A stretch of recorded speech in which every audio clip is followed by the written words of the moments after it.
Nyhederne onsdag. God aften. Gennembrud for Helsingør politi i sagen om det bankrøveri, der endte i drab på en familiefar i Ålsgårde i Nordsjælland. 3 mænd med tilknytning til rockergruppen Bandidos er anholdt for røveri og drab. Klokken 9:30 i formiddag slog over 100 politifolk til mod private boliger og Bandidos tilholdssteder. Her er det rockerborgen i Gladsaxe ved København. Vi har renset 12 forskellige steder her på Sjælland, og i den forbindelse har vi anholdt 3 personer. 2 af mændene er begge fuldgyldige medlemmer af Bandidos. Det er disse 2, taget af bankens overvågningskamera i Ålsgårde. De er sigtet for røveri, drab og meddelagtighed i drab.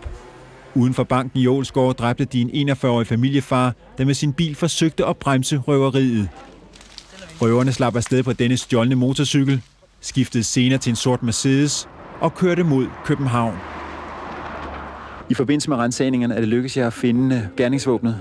Nej, det er det desværre ikke. I efterlyste en Mercedes. Er den dukket frem? Vi har fundet en sort Mercedes, som vi mener er den bil, der er brugt som flugtbil fra parkeringspladsen ved Ålsgårde. Og den er i øjeblikket til teknisk undersøgelse hos teknisk afdeling. Drabet på familiefaren ramte hele det lille samfund i Nordsjælland dybt i juni. Derfor var lettelsen i dag mærkbar. Det er virkelig dejligt, at hvis det er de rigtige, de har fået fat i. Jamen, det tror jeg er en lettelse, men det ændrer ikke på den der, at man altid... Altså, jeg vil stadigvæk kigge derover og lige have klumpen i halsen. Politiet har i flere måneder været i hælene på de folk, der i dag er blevet anholdt. Man har blot manglet nogle afgørende beviser til at kunne slå til. Dem har man tilsyneladende fået. Men hvad de beviser er, det er der overhovedet ikke nogen hos politiet, der ønsker at kommentere. Med dagens anholdelser er efterforskning i et af Danmarks historiens voldsomste bankrøverier havnet midt i Bandidos kreds. Selvfølgelig er jeg overrasket over det, det er klart. Hvad har du i sinde at gøre nu som præsident for Bandidos? Jamen altså, det vil jeg slet ikke udtale mig om, fordi jeg aner intet om det.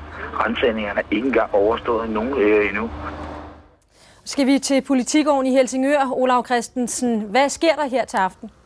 Ja, de 3 anholdte, de befinder sig herinde på Politigården, og samtidig så jager politiet lige netop nu over hele landet en 4. mand, som når og hvis han bliver anholdt, vil blive sigtet for medvirken til røveriet. Og det vil sige, at det billede, der tegner sig for politiet, det er, at det er de 2 medlemmer af Bandidos, der har været til stede ved banken, hvor drabet blev begået, og derfor er det dem, der bliver sigtet for drab og henholdsvis medvirken til drab og naturligvis også medvirken til røveri. Og så er der altså 2 andre mænd, som vil blive sigtet for medvirken til røveri. Og det er altså de 4 mænd, der alle er danske, som politiet mener er gerningsmændene. Der skulle ikke være andre med. Og de 3 af dem sidder altså, som du sagde, på Politigården lige nu. Hvad skal der ske med dem i aften? De skal afhøres, og de er også alle sammen blevet udstyret med en forsvar, men ingen af de pågældende advokater er til stede her. Og det er de ikke af den simple grund, at mændene på forhånd har sagt, at de ikke vil sige noget til politiet. Så i det omfang, de er blevet afhørt, eller eventuelt er ved at blive afhørt, så kan man nok sige, at det vil blive ganske kort. Og derefter vil der ske det, de vil blive ført tilbage til deres celler, hvor de så skal tilbringe natten i politiets varetægt, indtil de så kommer for en dommer i morgen kl. 9 i Helsingør Ret ved grundlovsforhøret. Og så kan man derudover sige, at de 3 mænd vil tilbringe natten i hver sit arresthus, og det er formentlig af rent sikkerhedsmæssige grunde, at de altså ikke sidder her i Helsingør hele natten igennem. Ved man, om de nægter sig skyldige, Olav Christensen? Ja, det ved man. De vil ikke erkende, at de har været medvirkende, eller at de har haft noget med den her forbrydelse at gøre. Det er i hvert fald det, vi har hørt indtil nu, og i hvert fald frem til grundlovsforhøret er det nok det, vi må regne med, at sådan vil sagen stå. Og det er som sagt klokken 9 i morgen, de anholdte fremstilles i grundlovsforhør. Morgennyhederne er med ved retten i Helsingør.